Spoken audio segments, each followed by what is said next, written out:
देखिए, आपका कहना बिल्कुल सही है। एक तरफ 2 साल के इस वैश्विक महामारी ने आर्थिक मंदी लाया है, या सब लोग आर्थिक रूप से चरमरा गए हैं। जो एक सबलता मिलना चाहिए, बिल्कुल नहीं, लोग एकदम परेशान हैं, हैरान हैं।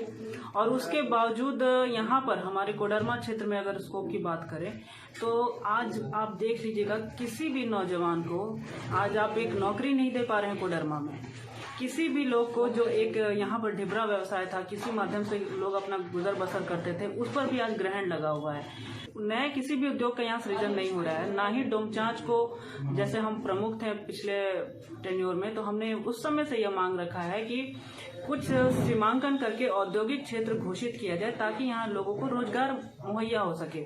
और ऐसे में आप देख रहे हैं कि जब चारों ओर से समस्या है, बेरोजगारी का आलम है, तो एक पलायन बहुत बड़ा गंभीर विषय है हमारे कोडरमा क्षेत्र के लिए। लोगों को दिख नहीं रहा, आने वाले समय में जो पलायन और जो लोग यहाँ से निकलना शुरू करेंगे ना, तो कोडरमा में कुछ भी नहीं बचेगा।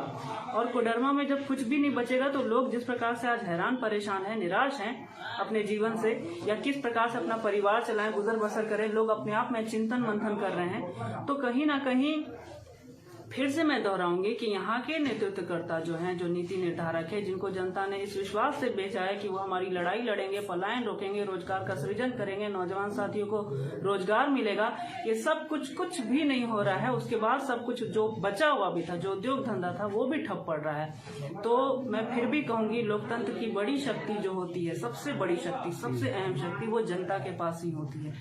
जनता इस बात को महसूस कर रही है और निश्चित रूप से जनता को एक सही निर्णय लेना होगा, सही नेतृत्व की ओर जाना होगा। नहीं तो यह दिशा जिस ओर हमारा जा रहा है कोडरमा, ये बहुत ही भयावह दिन लाने वाला है कोडरमा में।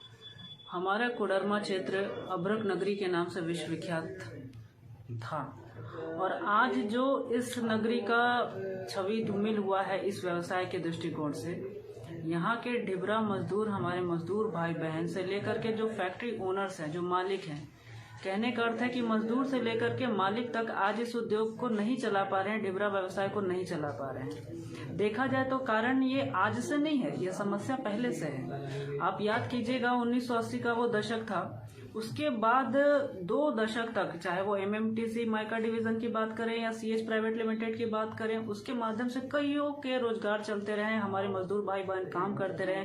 2 दशक तक गुलजार रहा हमारा कोडरमा, अभ्रक नगरी के नाम से विश्वविख्यात हुआ। बहुत ही गर्व और सम्मान भी लगा हमारे कोडरमा क्षेत्र को। लेकिन धीरे धीरे ये व्यवसाय बिल्कुल बंद होता गया, मृत प्राय हो गया।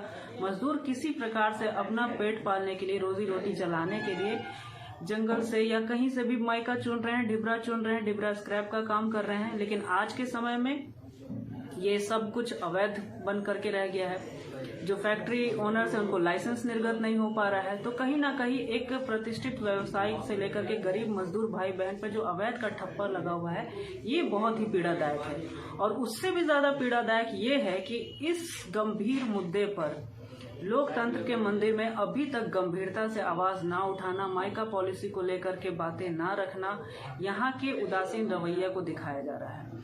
तो जिस प्रकार से नेतृत्व में उदासीनता है यहाँ की, और उसी का खामियाजा हमारे मजदूर भाई बहन भुगत रहे हैं। आपने देखा होगा कि कुछ दिन पहले कोरोना महामारी के बावजूद जिला मुख्यालय में इतनी बड़ी संख्या में लोग पहुंचे, और खुद हमारे ढिबरा के मजदूर भाई बहन ही अपना आंदोलन कर रहे हैं। उनकी लड़ाई कोई यहाँ पर आगे नहीं लड़ रहा है, खुद मजदूर भाई बहन लड़ रहे हैं। और ऐसे में निश्चित रूप से हम हमेशा ये चाहते हैं कि हमारे कोडरमा क्षेत्र में, जो कि अभ्रक नगरी के नाम से जाना जाता था, फिर से यह उद्योग ये चमके, यहाँ का उद्योग पुनर्जीवित हो। यहाँ के जो ढिबरा पिकर्स हैं, जो ढिबरा चुनते हैं, उनका कानूनी रूप से उनको मान्यता मिले, चाहे वो ग्राम पंचायत से ही क्यों ना हो, लेकिन उनको कानूनी मान्यता मिलनी चाहिए। इस आवाज को बुलंद करने के लिए हमने कई जगह पर राज्य सरकार, केंद्र सरकार को भी चिट्ठी लिखी, हमने यहाँ सड़क पर प्रदर्शन भी किया, मुख्यालय में धरना प्रदर्शन भी किया, और हर तरह से हम मजदूर से इस मांग को लेकर के अड़े रहे और इसकी लड़ाई भी लड़े।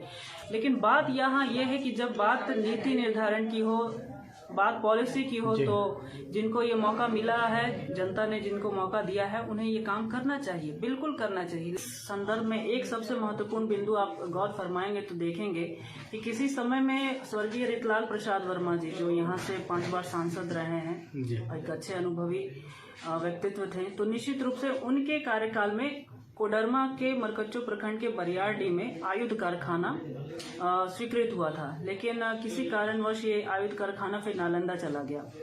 तो उस समय अगर ये कारखाना अगर लग जाता तो यहाँ बेरोजगार ढूंढने से भी नहीं मिलते।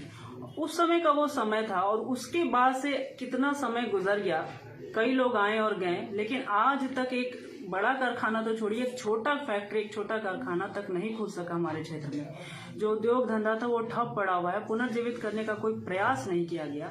तो आप ये सोच सकते हैं कि हमारे जो लोग हैं वो इस कोडरमा क्षेत्र को कितने हल्के में ले रहे हैं। तो जब किसी की रोजी रोटी की बात आती है, किसी के पेट की बात आती है, तो गंभीरता तो अवश्य होना चाहिए। आज मूलभूत सुविधा की बात करिए या सिंचाई की बात करिए, सब लोग किसान से लेकर के मजदूर तक परेशान है। तो निश्चित रूप से कोडरमा क्षेत्र के लिए आज जनता का बस यही एक जागरूकता ही बचाने का एक माध्यम है कि जनता जागरूक हो और हमारा क्षेत्र बच सके। इसके लिए सही निर्णय लेना बहुत जरूरी है।